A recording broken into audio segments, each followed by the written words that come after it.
morning, friends. I'm out to run some errands. I'm going to visit some friends at their new home tomorrow with Josh and Griffin, and we're taking a salad, so I'm running out to grab some salad goodies while Griffin's taking his first nap.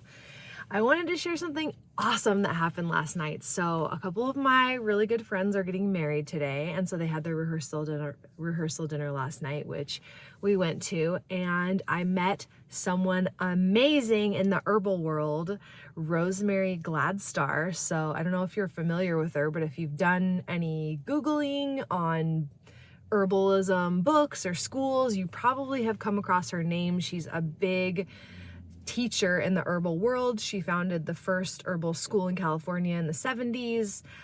She has a piece of land in Vermont where she does classes and things like that, and she has books, and she's just, if you're in the herbal world or if you've explored learning anything in the herbal world, you probably know her name. Anyways, I had an amazing conversation with her last night, which was so cool.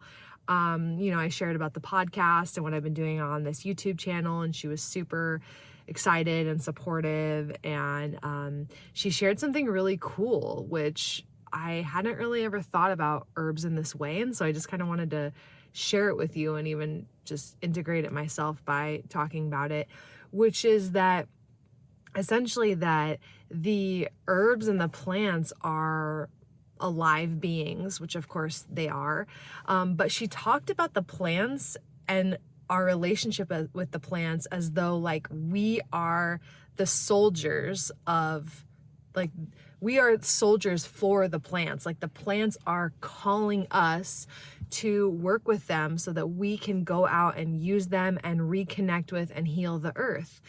And I just thought it was so cool how she kind of, brought that awareness, like how she kind of shifted how you might normally think of plants, like we are using them, but she really brought this idea of like they're actually using us to help support the healing of the earth. And I was just like, wow, that's really cool. I never thought about it like that.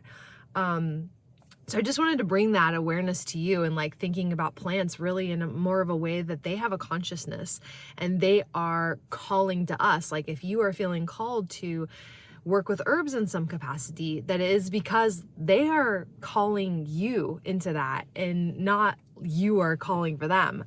And just so interesting to think about our relationship with the plants and the earth in that way that I think we've kind of lost touch with thinking about the earth in that way, as though it has a consciousness, as though these plants have a consciousness and they want or need us in some way, versus like us just needing them for healing or whatever it is.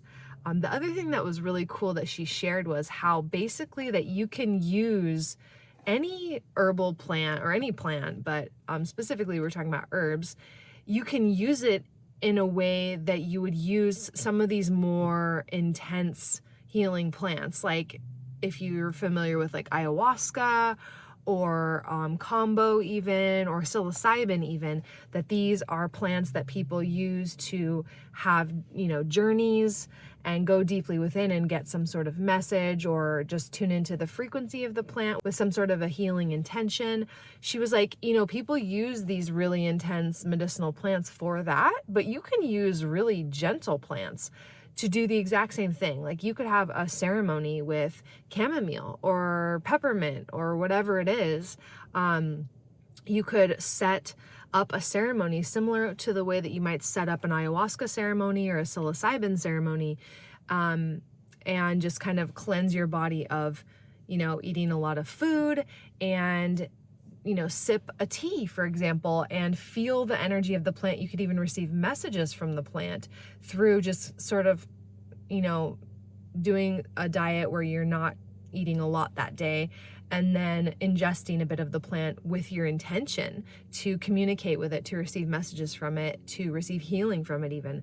So yeah, super cool. I just wanted to share that experience with you and just celebrate how cool it was that I got to meet Rosemary Gladstar. She's just such a pioneer and such a teacher and such a rad woman and a beautiful leader in this herbal movement.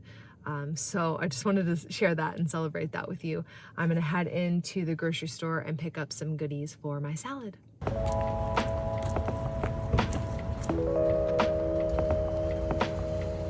So if you listen to my podcast, you might have seen on episode 18, I talk about herbs that you can easily find in your grocery store. Since we're in the grocery store together today, I'm going to show you where you can find some herbs in your grocery store.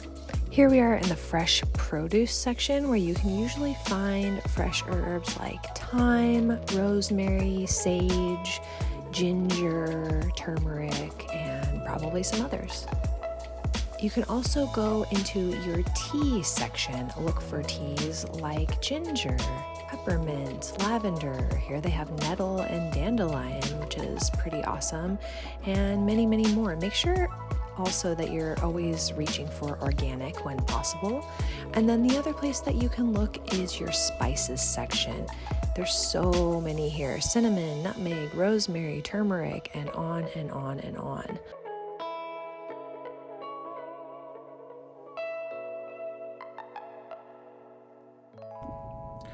Okay, I'm out of the grocery store and I just wanted to share one of my new favorite things. I used to hate this when I was a kid, and for 10 years I didn't even eat dairy.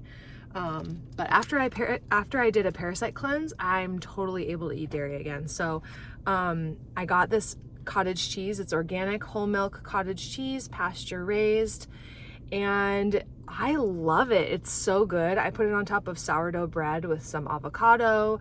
I'm gonna do a slice of tomato, some really good mineral salt, and a crack of fresh pepper. Oh my gosh, and maybe some arugula too. It is so good. It's really high in protein. It's 14 grams of protein for only a half a cup. So for women especially, protein is really, really important. And yeah, I've been loving this for breakfast.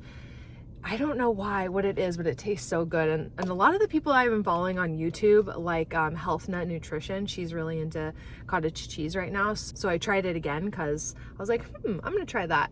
And with the avocado and the salt and pepper and tomato and crunchy, crispy sourdough bread, it is so good. And I just find that it really satiates me. So I got this. I got some lion's mane mushrooms, which were discounted. And they're actually really good for brain health. So I'm gonna probably saute that up with some oil and maybe a little garlic and some good quality salt. I got some sourdough, I got some tomatoes, I got some arugula and spinach and some avocados, and I'm gonna go home, avocados, and now I'm gonna go home and make breakfast and hang out with my family. You see yourself? You see? Who's that?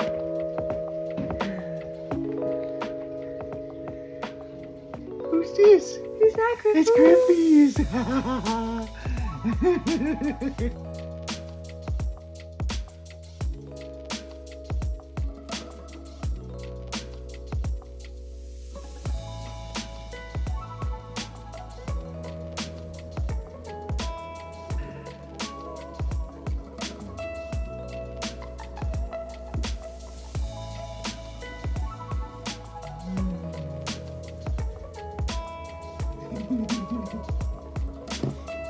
Thanks for watching this video, guys. I'm going to be doing some more vlog style videos similar to this. So if there's anything that you want to see from me, leave it in the comments. Also, I have a podcast and a podcast playlist on this channel as well. So if you want to listen to the podcast, check that out. Come over on Instagram and say hello.